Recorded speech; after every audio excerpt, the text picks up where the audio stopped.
বাবা মুরগি রান্না করে। তো চলুন।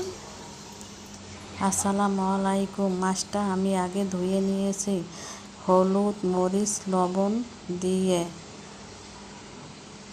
মাখিয়ে নিলাম।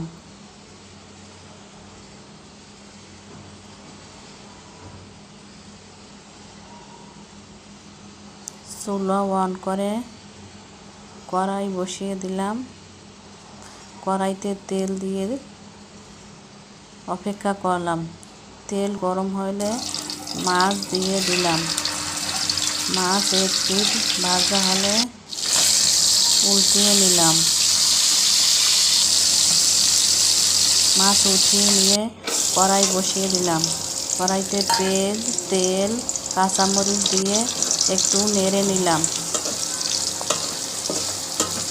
হলুদের গুঁড়া মরিচ ও জিরার গুঁড়া পানি দিয়ে গুলিয়ে নিলাম। তারপর কড়াইতে দিয়ে দিলাম। একটু লবণ দিলাম। রসুন ও আদা বাটা দিয়ে দিলাম। একটু নেড়ে আগে পেঁপে কেটে রেখেছিলাম সেগুলো ঢেলে দিলাম। নেড়ে চেড়ে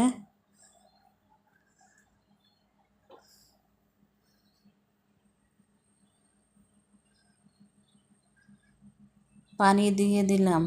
পানিটা ফুটে উঠলে মাছ ঢেলে দিলাম।